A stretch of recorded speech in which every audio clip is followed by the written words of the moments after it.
Looking back, I can pinpoint the exact moment when my life took an unexpected turn. It was a crisp autumn evening and I, Liam, had just turned 28. My longtime girlfriend Rachel and I were celebrating my birthday over dinner at a fancy restaurant downtown. Rachel had been acting strangely distant for the past few weeks. I chalked it up to work stress at first, as she had recently been promoted to a managerial position. But as we sat across from each other in tense silence, I could no longer ignore the palpable tension between us. Finally, Rachel set down her fork and looked me squarely in the eyes. "Liam, I need to be honest with you about something," she said heavily. My heart dropped into my stomach as I braced myself for whatever bombshell was coming. "I've met someone else. A co-worker. And I think I'm falling for him," Rachel confessed, unable to meet my gaze. "I'm so sorry, Liam. You've been an amazing partner, but my feelings have changed." Those words knocked the wind out of me. We had been together for 5 years, ever since we met during our final year at university. I thought we had something special, something built to last. Suddenly my throat felt too tight to speak. Rachel's eyes glistened with tears. "Please say something," she whispered. I opened my mouth, but no words would come out. I felt like I was having an out-of-body experience, watching this unfold from someplace outside myself. Finally, I managed to rasp out a few words. "How long? How long has this been going on?" I asked hoarsely. Rachel flinched but held my gaze. "A few months. We didn't mean for it to happen, it just did."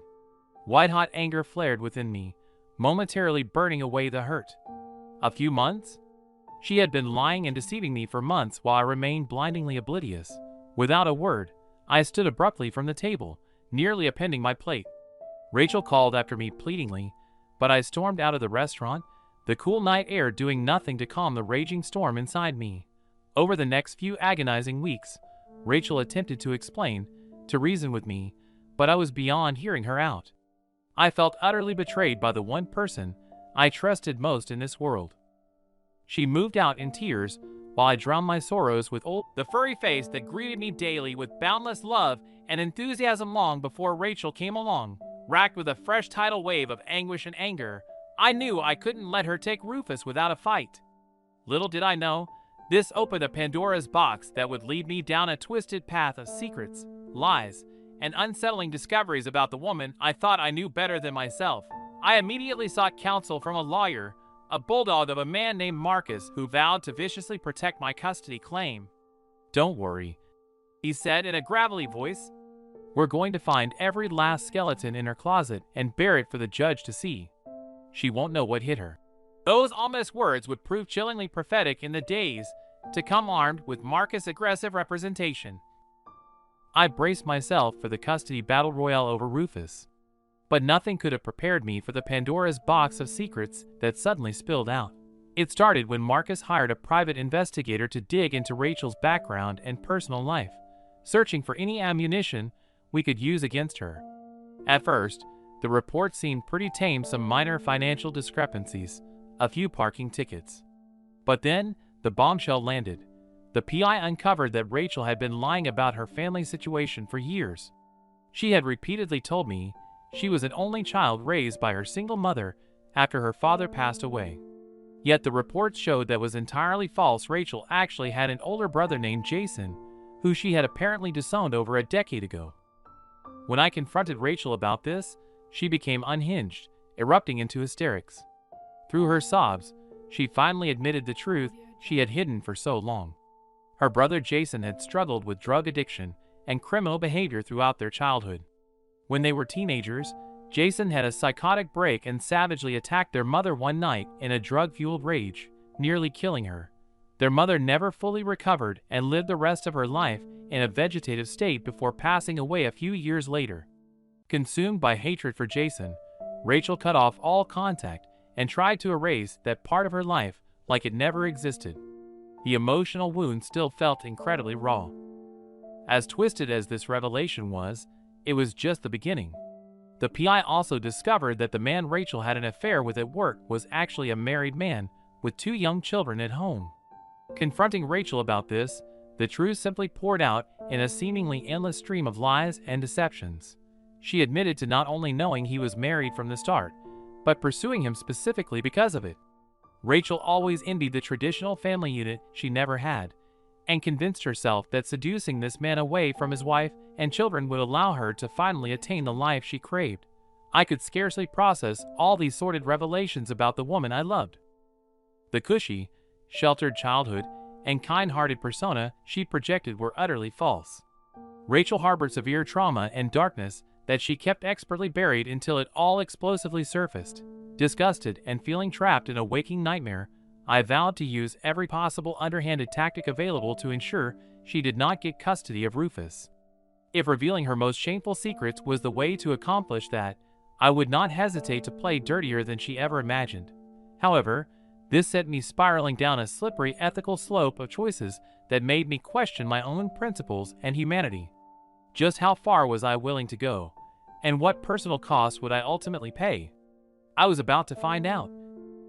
As the custody battle raged on, Marcus proved to be ruthlessly effective at deploying Rachel's lurid secrets in court. Testimony about her shattered family history, deceptions about her personal life, and tawdry affair with a married man painted her as an unfit parent undeserving of Rufus. I'll admit, there was a dark satisfaction in watching Rachel squirm on the stand as her lies were mercilessly dissected. The hurt she caused me ran deep, and having the upper hand for once felt invigorating. However, Rachel's legal team was not going down without an equally dirty fight. They quickly unearthed skeletons from my own closet in retaliation, undoubtedly hoping to shift the narrative away from her misdeeds. It was revealed that several years prior, I had a short-lived issue with alcoholism and substance abuse following a close family member's tragic passing. I had completed rehab and been sober ever since, but the allegations still cast doubt over my ability to provide a stable home for Rufus. The emotional lows of being blindsided by Rachel's betrayal purportedly triggered my backslide into old destructive habits.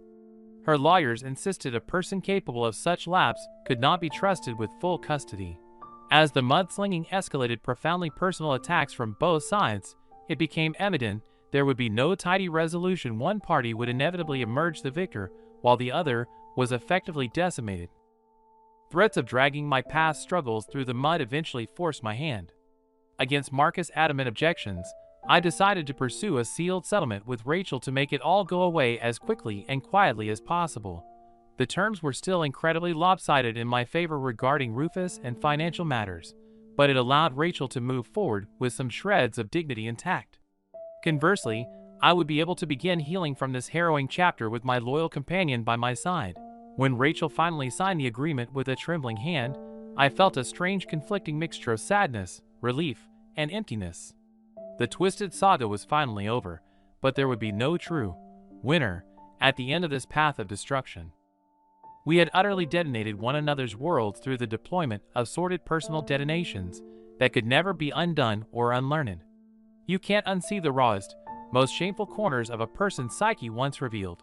As I drove away from the courthouse clutching Rufus, I wasn't naive enough to think this tragedy's fallout was anywhere near over. The collateral damage was only just beginning to rain down in ways I couldn't yet fathom. Those revelations had irrevocably shaken my own self-perceptions and ethical foundations. I suddenly felt like a stranger staring back at me in the mirror, a man I didn't fully recognize or understand anymore. Where could I possibly go from here to reconstruct the fragmented remnants of my life?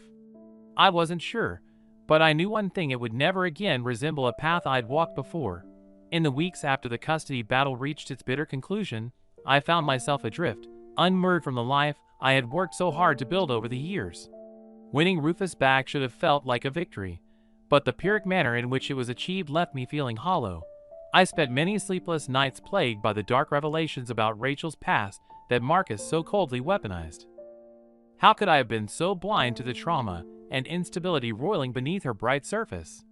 More disturbingly, what did it say about me that I was willing to go to such morally reprehensible lengths to hurt her in return? Rufus provided a much-needed lifeline during the darkest stretches. I'd curl up with him on the couch, burying my face in his soft fur as his unconditional love helped dull the maelstrom in my mind, if only briefly. He seemed to sense my inner turmoil and met it with calming acceptance. In quieter moments of self-reflection, I recognized that Rachel and I had both become unrecognizable versions of ourselves by the bitter end. We had inflicted scorched earth, mutually assured destruction out of spite, resentment, and the burning need to emerge victorious regardless of consequences. But the casualties extended far beyond just our ill-fated relationship. The seismic detonations rippled outward, shaking the foundations of other lives inextricably tethered to ours. The children of the married man Rachel had her sordid affair with, my own family members unwittingly drawn into the crossfire.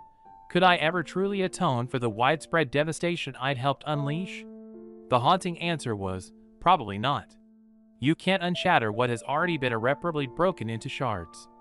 All I could do was try to pick up my own remaining pieces and reshape them into something resembling purpose. In an effort to distance myself from the toxic vortex of the custody battle, I made the impulsive decision to leave the city where the bloody history occurred. A fresh start in a new environment seemed essential to ever moving forward in any meaningful way. I landed a remote software role that allowed me to work from virtually anywhere. With my remaining savings, I purchased a quaint cabin nestled deep in the mountains of Montana. Rufus and I could start anew there, far away from the reminders of everything and everyone we'd lost. As the moving truck pulled away from our new rustic abode, I couldn't help but hope the purifying majesty of nature's grandeur would help heal the spiritual rot that had been festering inside me. The legal system may have ruled in my favor, but I knew there were no true winners here, only survivors. With Rufus happily sniffing the crisp mountain air by my side, I at last felt the suffocating grip of the past begin to ever so slightly loosen its hold. We may have limped away permanently scarred, but the path towards some semblance of redemption and eventually inner peace now stretched out before us into the great wide open. The transition to my new rustic life in the Montana mountains was harsh and humbling at first. Gone were the familiarities and conveniences of city living, but in their place waited a simplicity and natural splendor that gradually helped reset my perspective. Each morning, I would step outside onto the creaky wooden porch, inhaling the restorative crispness of pine-scented air. Rufus would happily bound off to explore while I sipped steaming coffee and simply existed in a peaceful stillness for a transient moment. On the most challenging days, when my mind replayed the trauma of the custody battle on an unrelenting loop, I found solace in taking long, grueling hikes through the sprawling wilderness. Pushing my body's limits with each uphill trek forced me to remain powerfully present rather than spiraling into the murkiness of the past. With each punishing step, I released a bit more of the resentment, regret, and self-loathing that had accumulated like noxious scar tissue. The pristine, unforgiving terrain neither enabled nor cared about human pettiness. It simply existed in a state of eternal, indifferent beauty. Gradually, almost imperceptibly, my perspective began shifting in tandem. I came to realize that much like the eternal cycle of the rugged landscapes around me, life's most indelible scars inevitably weather and erode over time if you endure. While the bone-deep lacerations inflicted by Rachel's deceptions would never fully disappear, they no longer wielded the power to reopen profusely at every remembrance. The jagged shards of our former life together were slowly becoming smooth, petrified remnants to be examined dispassionately rather than sources of searing anguish. This mental recalibration allowed me to turn my energies in a more positive direction, simplifying my life down to the essentials and nurturing the few bonds that truly mattered, like my renewed connection with Rufus. My career no longer defined my value or self-worth. On my most self-assured days, I caught glimpses of an unfamiliar but promising version of my future self, a man humbled by adversity yet persevering with greater wisdom. A man no longer entangled in the egoic needs to control his romantic relationships or stubbornly shape others' perceptions of him. With each passing season in my Montana refuge, I shed more burdensome layers of my past identity, like molting an exoskeleton too constricting to sustain further growth. The rejuvenating mountaintop air became the purifying breath refilling my battered soul. There was still an arduous journey ahead before I could ever consider myself remotely whole again. But at least I could finally see the path forward emerging from the dense fog of anger and despondency. No longer was I blindly, recklessly hacking my way through the emotional underbrush while leaving a wake of collateral damage behind me. I knew these fleeting moments of profound clarity and inner peace were mercurial cautionary gusts before the inescapable storms of life waited to buffet me once more. But I had rediscovered the resilience to endure and recover, no matter how forceful the squalls. I would not be rendered a permanent victim again. With Rufus by my side, as my steadfast, loyal companion on the winding trails ahead, I felt newly fortified and committed to actualizing the best version of myself waiting to bloom from the nutrient-rich ashes of who I used to be. The mountain vistas became stunning visions of the boundless potential for redemption and rebirth. The first winter in the Montana mountains was harsh, unforgiving.